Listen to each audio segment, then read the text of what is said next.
Bonjour et bienvenue sur ce live de la séquence 4 du MOOC Agroécologie.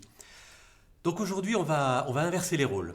Vous l'avez compris sur les lives précédents, des étudiants de Supagro posaient des questions, animaient les lives à des chercheurs, des enseignants-chercheurs qui avaient préparé les contenus du MOOC pour la semaine et qui donc répondaient à vos questions. Cette semaine, l'approche pédagogique est un peu différente. Certains d'entre vous ont fait des mini-reportages, vous avez pu les partager entre vous, vous avez pu apprendre à partir finalement de ce contenu qu'ont apporté chacun des participants du MOOC, à la fois par les mini-reportages, par les commentaires, par les questions qui étaient posées sur ces mini-reportages. Donc c'est pour ça que le live, on l'a construit un petit peu différemment. Donc ce n'est pas les étudiants qui vont poser des questions à des spécialistes, c'est moi qui vais poser des questions aux étudiants qui vont se faire chacun et chacune porte-parole d'une enquête que vous avez réalisée. Donc vous avez réalisé beaucoup à travers le monde, ils en ont choisi chacun une, ils vont nous expliquer pourquoi. Donc voilà, je suis avec Célia, Javan et Elvis qui vont vous présenter leur enquête, vous dire ce qui leur a plu. Là aussi, n'hésitez pas à réagir sur les forums. On a aussi Leïla et Laura qui sont en coulisses, qui pourront relancer sur les réseaux sociaux et sur les forums du MOOC. Si vous avez des commentaires, des choses à rajouter, on pourra, via la petite tablette là, qui est devant moi, je pourrai relayer auprès de tous ceux qui assistent à ce live.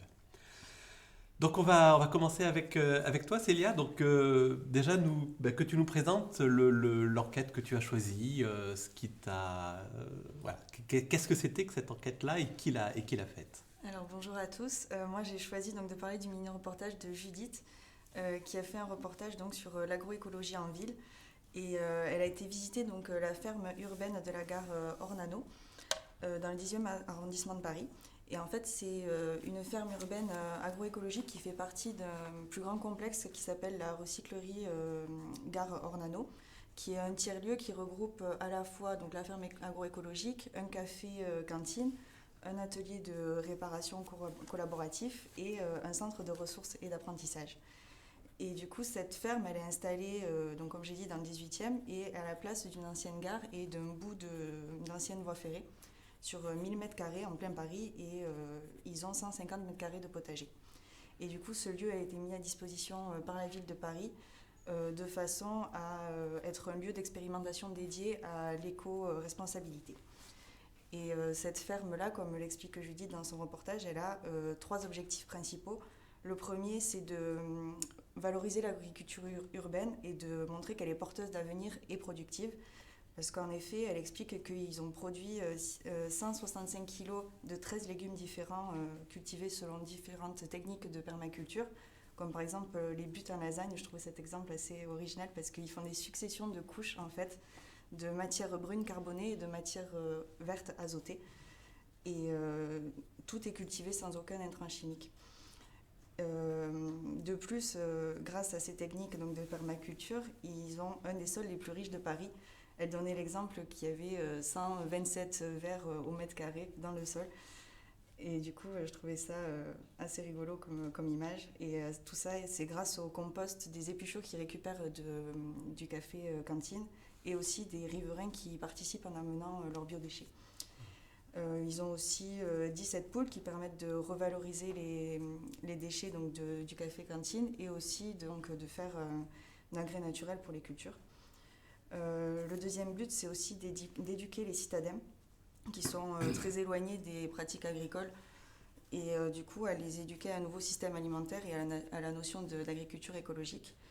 En 2016, ils ont fait visiter leur ferme à 800 personnes et ils proposent différentes activités sur le domaine pour attirer justement des gens de tout horizon qui ne sont pas forcément sensibilisés à l'agroécologie. Et enfin, leur dernier objectif, c'est de favoriser la biodiversité urbaine. Ils ont installé une mare pour attirer la faune et les moustiques. Oui, aussi. Pour attirer aussi des auxiliaires donc pour les cultures. Ils ont installé des nichoirs à oiseaux, des hôtels à insectes, des abris pour les chauves-souris, pour favoriser l'implantation de la biodiversité locale. Et ils ont aussi investi dans 2 canards coureurs pour justement limiter la population des ravageurs. Et du coup, voilà, je trouvais ça intéressant parce que ça permet de montrer aussi un des objectifs de l'agroécologie, qui est de partager les connaissances avec des gens qui ne sont pas forcément dans le milieu rural ou là où on pratique l'agriculture en fait. Et ça permet de les sensibiliser à l'agroécologie pour les aider à mieux consommer aussi et changer le système alimentaire du coup. Du coup, c'est pour ça que j'ai choisi. Ça, c'est vrai que c'est un bel exemple effectivement d'un projet extrêmement complet finalement. C'est-à-dire qu'on voit que l'agroécologie se limite pas simplement à la question de la production, mais il est inséré dans quelque chose, dans ces tiers-lieux qui cherchent des alternatives sur d'autres aspects, sur la réparation, sur l'alimentation, sur des cafés où on puisse échanger et débattre de différents lieux. Et finalement, la pratique agricole est vue comme quelque chose qui rajoute, qui enrichit encore ces discussions, ces échanges, parce que faire ensemble, ça permet ça. C'est vrai que c'est un bel exemple. Concrètement, c'est qui travaille le sol, enfin qui fait la production? Ce sont les gens qui partent. Enfin, comment ça se passe? Est-ce que c'est décrit dans le... C'est un groupe, ce que j'ai compris, c'est un groupement d'associations et d'entreprises qui, eux, travaillent là-dessus. Mais après, les riverains peuvent venir aider. En plus de donner leurs biodéchets, ils peuvent aussi participer. C'est un peu une ferme participative urbaine, quoi. Ça. Et finalement, toi, tu penses que c'est un projet dans lequel personnellement tu pourrais t'investir ou qu'est-ce qui te touche ou qu'est-ce qui t'intéresse particulièrement dans ce projet? Ben, moi, déjà, je trouve ça fou qu'on arrive à faire ça en plein milieu de Paris. Je trouve que c'est pas du tout un lieu où on s'attend à trouver une ferme agroécologique. Et ouais, moi, je pense que si j'habitais pas loin, j'irais aider. Ouais. Ouais, dans et puis discuter, et puis, Ouais, voilà, et puis réparer ton vélo dans l'atelier. Merci beaucoup Célia pour ce premier exemple. Et puis quelque chose aussi que tu disais, je pense, qui est très intéressant, c'est d'une part, c'est le lien à l'alimentation, d'accord, qui se joue sur effectivement le fait d'avoir un restaurant et un café qui est là, d'avoir les poules qui prennent, qui mangent, enfin ce recyclage aussi des déchets de l'alimentation pour pouvoir fertiliser, etc. Ça donne l'idée finalement de cet univers que l'on cherche à reconstruire en agroécologie sur les bases finalement de ce que fait la nature depuis des millions d'années, c'est-à-dire cette capacité à recycler, à imaginer voilà, des systèmes durables dans ce sens-là. Donc merci beaucoup pour cette... N'hésite pas voilà, à intervenir à nouveau par rapport à ce que diront tes camarades. On passe à toi, Javan, sur...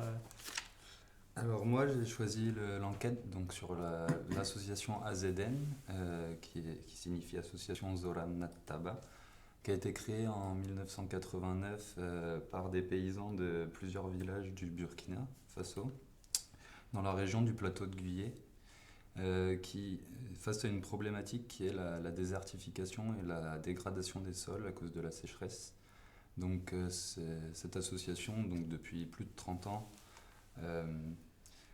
agit à plus ou moins grande échelle. Donc il y a des projets sur de quelques hectares jusqu'à quelques centaines d'hectares. Et le but est, par la captation de l'eau via des constructions de trous ou la méthode d'Usaï ou arc de lune, de récupérer l'eau pour l'accompagner jusque dans les aquifères, premièrement, et ensuite de pouvoir planter des arbres, de mettre des haies et participer donc à l'implémentation d'élevage pour restaurer ces terres dégradées qui, dans un contexte de changement climatique et dans ces zones-là, sont en croissance constante. Il y a de plus en plus de terres qui sont dégradées et incultivables, ou dites incultivables. Et alors concrètement, qu'est-ce comme type de technique ou d'activité qu'ils mettent en place? Est-ce que dans l'enquête, ils décrivent cela de manière détaillée ou... Oui, plus ou moins. Il y a surtout une vidéo où on voit que là, il y a plusieurs personnes d'un village qui sont en train de creuser un grand trou pour capter l'eau, justement, pour retenir l'eau et éviter le ruissellement, qui serait même pire que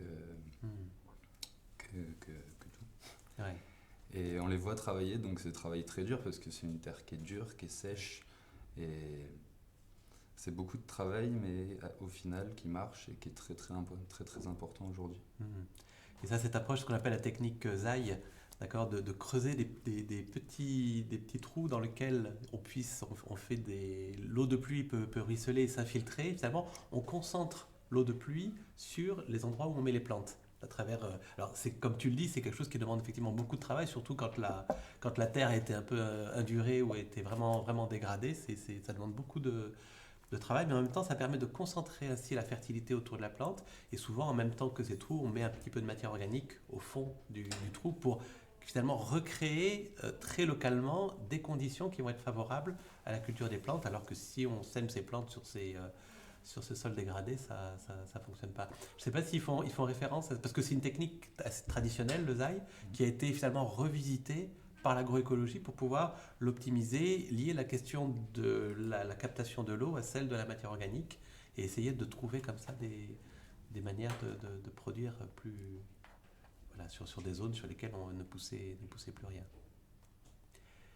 Et toi, personnellement, c'est quoi pourquoi tu as choisi cette enquête-là par rapport à d'autres? Est-ce qu'il y avait Moi, premièrement, je ne suis pas ingénieur agronome, je suis ingénieur en développement par l'agriculture. Donc, il y a une formation à Montpellier Supagro qui concerne seulement ça. Et donc ces ingénieurs SAD qui sont portés par l'Institut des régions chaudes, oui. Donc, c'est le genre de projet sur lequel je serai impliqué quand je serai ingénieur, si je deviens ingénieur. Mais sinon, c'est un peu une espèce de lueur d'espoir parce qu'on pourrait se dire que dans le désert du Sahel, on ne peut rien faire. Et on voit aujourd'hui les premiers réfugiés climatiques, on commence à en parler. Et ça, c'est des projets qui marchent, d'autant plus. Et donc, ça permet de restaurer des terres qui pourraient être et qui sont dites incultivables. Donc, pour moi, c'est vraiment un espoir dans un monde qui est en train de changer et qui peut changer en bien. Et c'est vrai que cette question, alors la désertification n'est pas nouvelle d'une certaine manière, et c'est vrai que ça fait la question de la reforestation, qui est aussi un autre levier clé par rapport à cette désertification aussi est posée.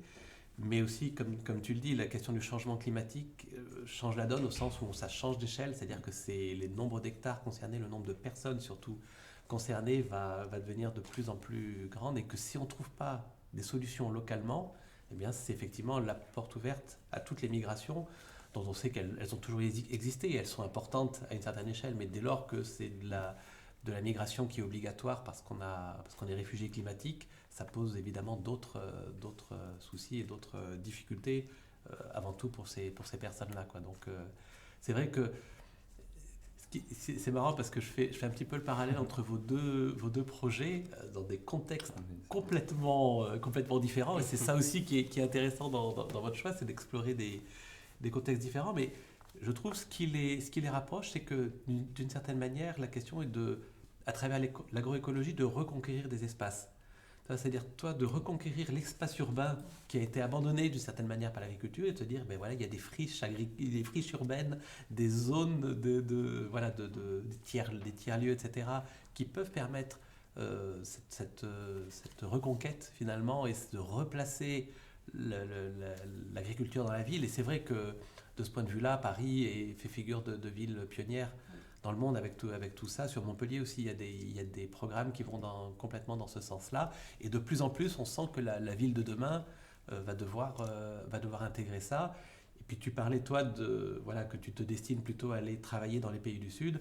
Et là, c'est clair que dans les pays du Sud, Elvis, tu pourras témoigner aussi, mais la question de l'agriculture urbaine est encore beaucoup plus présente qu'en France ou dans les pays du Nord, avec vraiment une activité d'élevage, de maraîchage, etc., qui est importante. Et puis toi, la reconquête de l'espace et la reconquête des terres dégradées, finalement. Et de se dire, voilà, avec ces techniques-là, on peut faire des buttes, des lasagnes, etc., on peut faire du ZAI qui permet de cultiver là où on ne pouvait pas cultiver avant. Et c'est vrai qu'à travers votre diversité, on voit ça aussi. Elvis, on va te donner la parole sur ce troisième exemple que tu proposes. Ok, disons la mienne est une enquête... C'est la tienne ou c'est celle de qui? Bon, celle que tu as choisie. Laquelle que j'ai choisie. Voilà.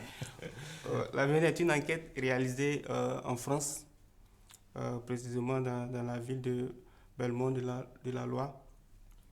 Il faut dire que c'est une enquête réalisée auprès d'une productrice de semences de variétés anciennes.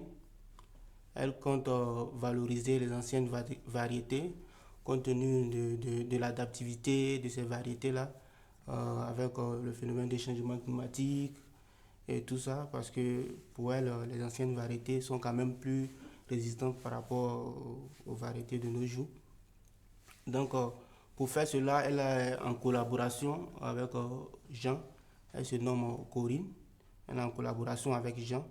Donc, tous deux ont décidé quand même de pouvoir valoriser ces semences-là. Particulièrement, c'est la fève d'Auvergne. C'est la fève d'Auvergne.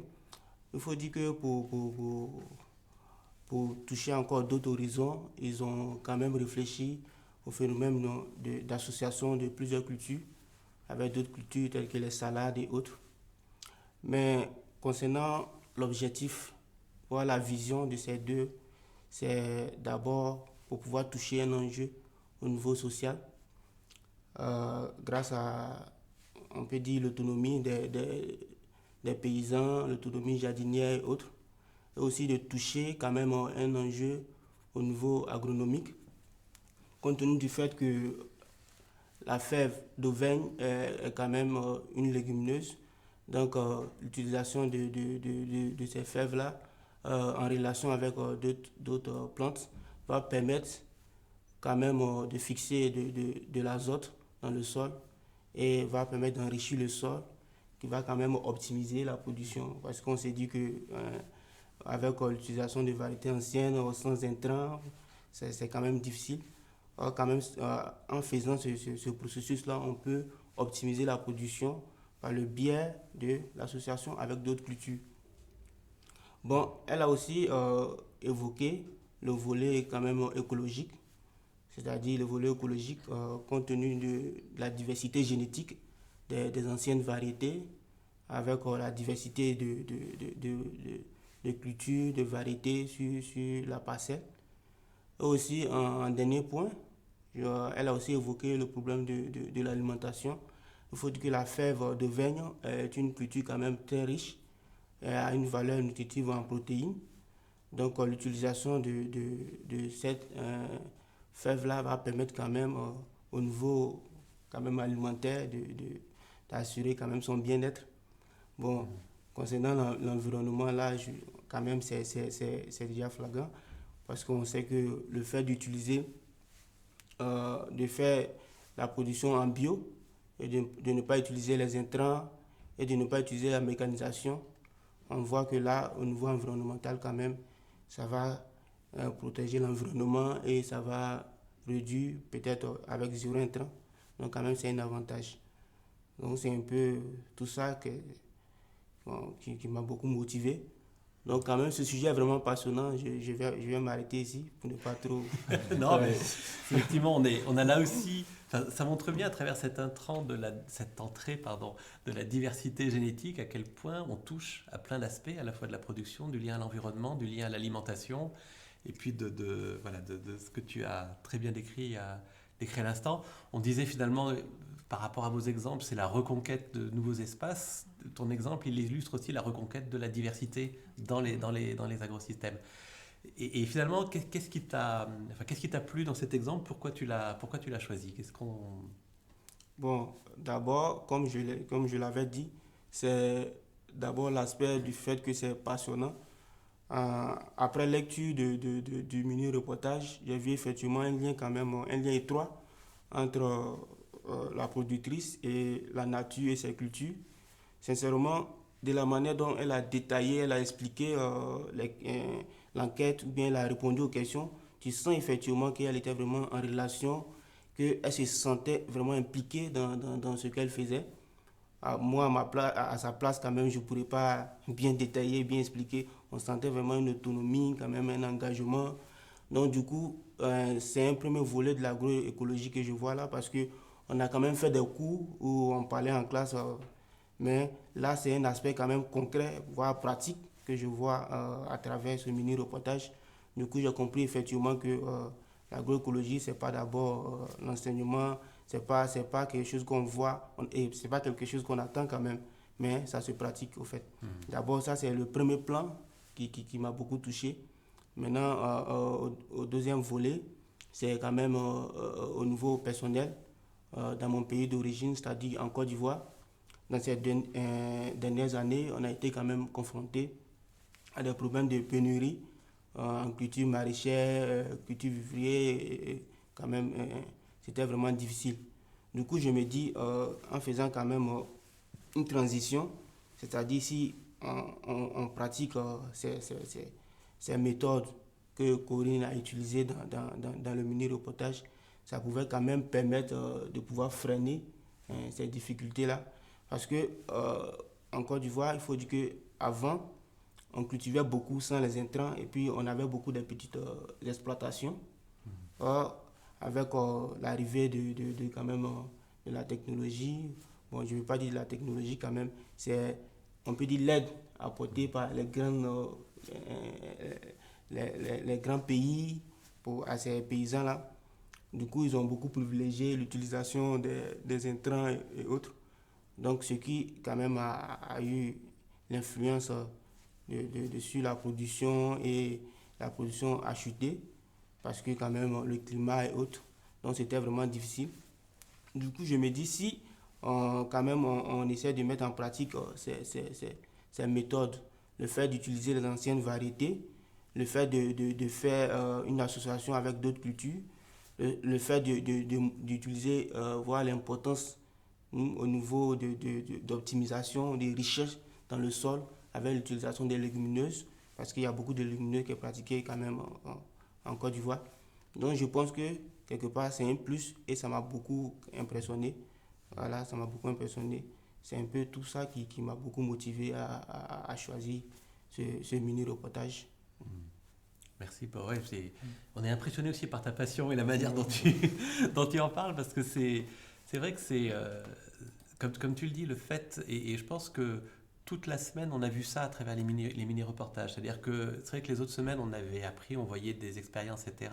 Mais quand on voit la richesse de ce qui émerge et de ce qui se fait, et comme tu dis, des gens comme ça qui incarnent ce qu'est l'agroécologie et la transition agroécologique, c'est quelque chose, voilà, qui est impressionnant et qui peut permettre effectivement à la fois de nous toucher nous, mais de toucher bien sûr tous les participants et d'autres, et ainsi de pouvoir inventer des systèmes qui vont répondre aux problèmes de la sécurité alimentaire que tu évoquais, ou à d'autres systèmes. Dans ce que tu disais aussi, je pense qu'il y a quelque chose qui est important, c'est retrouver cette biodiversité cultivée. Et je pense que le contexte de l'Afrique de l'Ouest fait qu'il y a sans doute plus de biodiversité cultivée encore en Afrique de l'Ouest qu'on en a chez nous dans les pays tempérés, malgré ce que tu décris, la simplification finalement qu'a apporté la modernisation agricole et la révolution verte.